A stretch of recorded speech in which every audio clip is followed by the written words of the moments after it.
Everyone, helping the homeless. Advocates hope a vigil later this week will bring attention to the issue of homelessness in Rhode Island. This after a homeless man was hit and killed by a car earlier this summer in Cranston. NBC 10's Olivia Fecto is live in the studio with those details. Olivia? Well, Dan and Allison, the leaders of the Rhode Island Homeless Advocacy Project tell me with colder weather on the way, they're getting more concerned about people who are homeless. They hope this vigil will remind the public that homeless people do have families and in some cases even jobs. The advocates I spoke with today were once homeless themselves.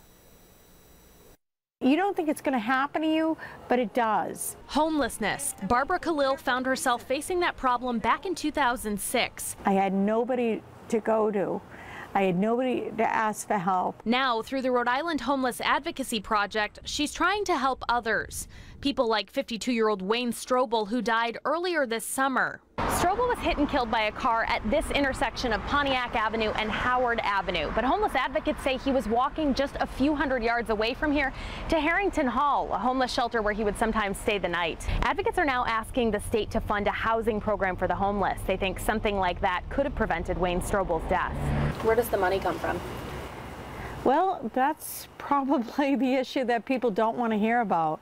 Yeah, it does come from taxes. Khalil hopes a vigil this Thursday will bring attention to homelessness, which she says can be exacerbated by mental health issues and substance abuse. Still, she says it can happen to anyone. No one deserves that. People have families, people have lives, people have had jobs, people have children, and then all of a sudden that means nothing. Khalil tells me since March, 5 homeless people, including Strobel, have died in Rhode Island. That vigil for Strobel is set to take place Thursday evening at 6:30. Live in the studio, Olivia Fecto, NBC 10 News. Olivia, thank you. Coverage You Trust continues new at 6 o'clock this Labor Day. Marijuana amendment, a change to the way Rhode Island does pot for pain. Also ahead, walk to remember details on an event planned to honor a fallen police sergeant while helping others. We're back in 2 minutes. Closed captioning on NBC 10 is brought to you by Cardi's Furniture. Nairobi offers same-day mattress delivery 7 days a week.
Rhode Island's amended medical marijuana law goes into effect today. The revisions were passed last month that changed the amounts of marijuana that can be grown in some settings. The changes limits the amount of medical marijuana that's grown in co-ops in non-residential settings. Caregivers who grow pot for patients cannot have a felony drug conviction on their record. In Massachusetts, meantime, today marks the start of a tax amnesty program. For the next 2 months, residents who owe taxes face no penalties if they pay up. Some 300,000 eligible people will receive notices. The amnesty program covers income tax, sales tax, and other major levies. The program will end, however, on Halloween.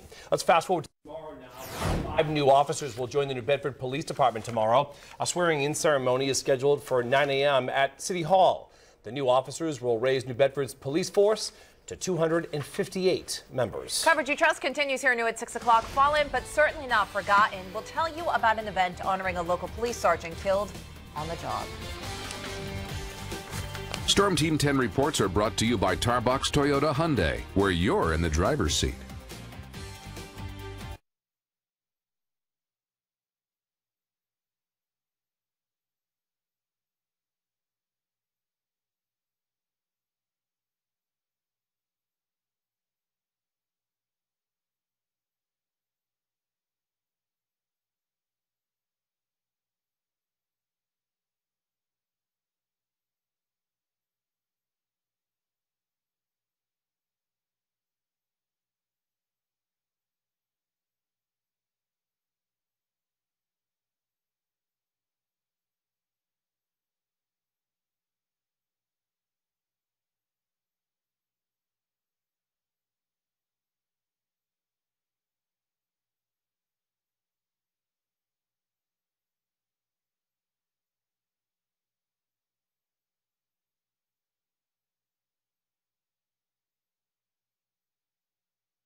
New at 6 o'clock tonight, everyone. The legacy of a fallen Providence police officer continues. In 2 weeks, the Sergeant Maxwell Dorley Foundation will hold its first 5K walkathon. The goal is to raise money for the group Sergeant Dorley supported in life. Sierra Putman is live in the newsroom with the latest details. Sierra? Well, Sergeant Maxwell Dorley's mother flew all the way from Liberia to help plan this walkathon. She says even though her son was born in Africa, he called Rhode Island his home. I still want to remember him as my little boy. That's why Miata Dorley keeps this picture of her son in her pocketbook. He was 4 Sergeant Maxwell Dorley was 41 when he died in the line of duty for the Providence Police Department, but he'll always be his mother's baby. So I was very proud, very, very proud. Sergeant Dorley left behind a wife and 2 children when he ran into a telephone pole while rushing to aid a fellow officer on April 19, 2012. During his funeral, Miata Dorley learned her son was also leaving behind a community who depended on him. Her son not only served as a police officer, but also volunteered at Crossroads, Rhode Island, a homeless service organization. And I met a lot of people during his death, during his wake, that came up to me and showed jackets and stuff that he had given them. The Sergeant Maxwell Dorley Foundation is hosting a 5K walkathon on September 13th to raise money for the group. His wife had asked that we didn't do the walk in April. She didn't want us to celebrate his death anymore. She wanted us to do celebrating his life. The 5K walkathon will start here at the Temple of Music at Roger Williams Park. And the Dorley family is already handing out these flyers to try and get as many people registered ahead of time as possible. Most of the proceeds will go to Crossroads. The rest will go toward a scholarship his wife started at Mount Pleasant High School or to help Providence children. He always told me that Rhode Island was his home and that he would take care of the children in Rhode Island.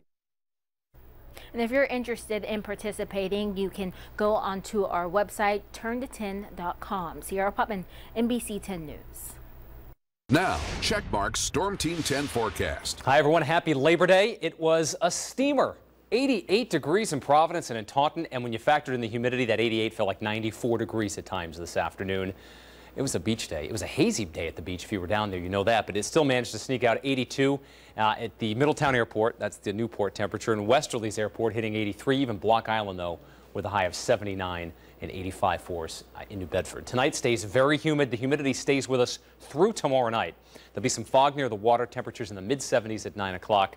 And we'll be in the 60s to near 70 by 7 a.m., followed by temperatures at noontime getting back up to near 80 degrees. The time-lapse from earlier this afternoon showing those cumulus clouds melting away. Fewer and fewer clouds on the time-lapse, bringing us right up to current time. So it's a mainly clear sky for us. Any chance for a shower will melt away after sunsets. The showers and storms today were driven really by the heating of the afternoon. So now as the sun's getting a little lower, the angle is getting lower, the showers will tend to dissipate, and we'll just have a mainly clear night on tap, aside from some patchy fog again around the water. There's a cold front out here near Detroit. That'll sweep in here about this time tomorrow night, overnight into early Wednesday morning, and that will bring a break from the humidity. But is this not a beautiful shot from Newport tonight? Our People's Credit Union Skycam network. Gorgeous pictures of what's happening in Newport. The visibility has improved considerably from earlier today, where there was a lot of haze and fog and low clouds. And now you can see it's just as sunny in Newport as it is in Cranston. 85 degrees, the temperature to go with a dew point of 70, so the humidity is at 61%. The wind west at 11 miles an hour. It's that westerly wind shift just in the last hour or so that drove the temperature up to 88 degrees. Most of the day it's been a south or even a light southeast wind earlier on. So close to 80 along the south coast. Downtown Providence is still 87, Taunton 85, Attleboro 82 for us tonight, and Woonsocket is 85. The humidity stays with us as we look at the forecast into tomorrow morning at 7 a.m. Some low clouds. This is likely just some fog being picked up by the model here.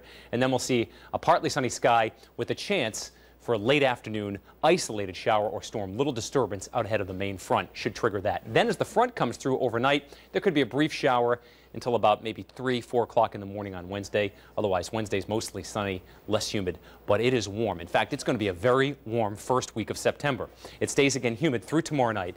Then it's just warm and dry, low humidity through the end of the week. May get a little sticky for us as we head toward the weekend. Saturday right now looks a little humid. Southwest wind 7 to 14 knots on the bay. Low tides in the morning at 6:39 with a high tide at 2 in the afternoon. 77 at the beach after that morning fog lifts. It's another beautiful beach day tomorrow afternoon. So 87 inland, isolated shower or storm in the afternoon, widely isolated, so really not a big deal for most of us. Wednesday, Thursday, Friday, low humidity, 80 to 85 inland. Even the south coast gets warm as we head toward the end of the week, Allison and Dan as well. More humid Saturday, could be a late afternoon shower. That is way down the road. It's a muggy night tonight. Back to you guys.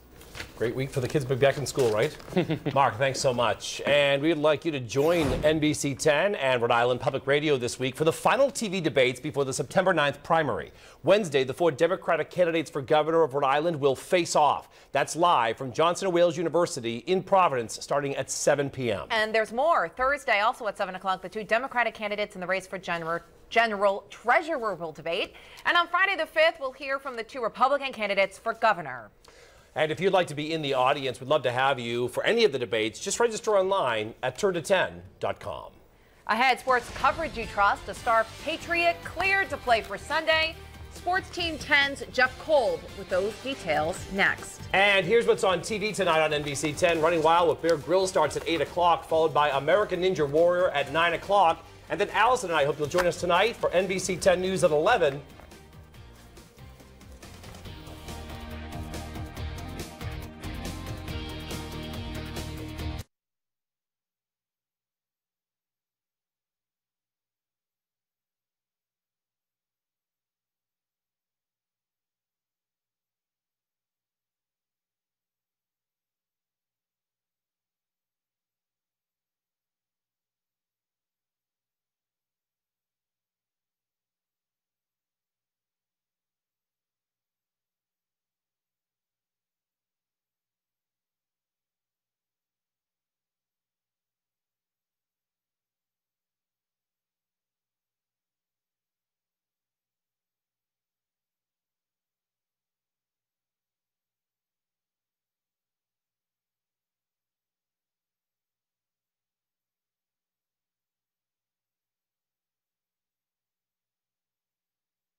Hey everybody, I'm Jeff Kolb. Well, no Patriot is itching to play more than Rob Gronkowski. Today, Gronk cleared for Sunday's opener in Miami, and Rob was wasting no time to break the news. Sick of injury questions, Gronk calling reporters to his locker this morning to close the book on his latest injury. He's been rehabbing since tearing the ACL in his right knee in Week 14 of last season. New England just praying he stays on the field this season. After playing 16 games each of the past 2 years, Gronk in just 18 combined games the past 2 seasons. Super excited. I mean, just seeing my teammates grind all week, go back out there with them, get in the huddle, break the huddle with them. It's gonna be an honor to be back out there with my teammates. So super pumped, super excited, and just preparing for the game.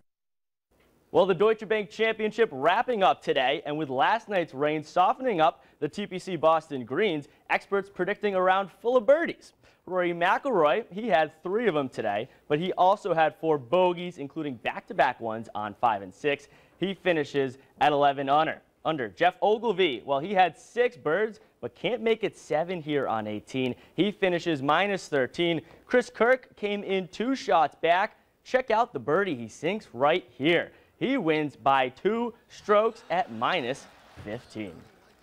Well, Major League teams expanding rosters to 40 men today with September call-ups. Dustin Pedroia still out after Saturday night's blow to the head, but because of the extra roster space, Petey probably not heading for the DL, but at this point the club says he's out indefinitely.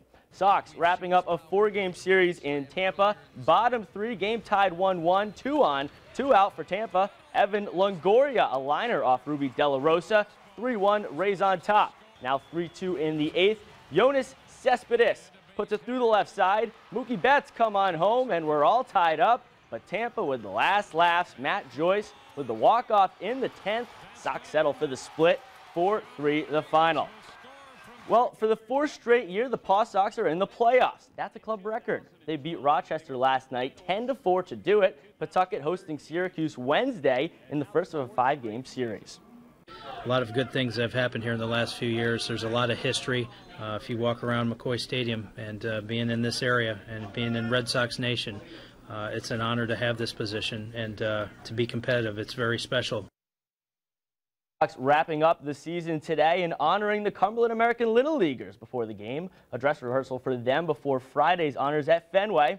Bottom 4th, 2-0 Rochester. Blake Swihart connects. That cuts the lead in half, but that's Pawtucket's only run. They fall today 3-1.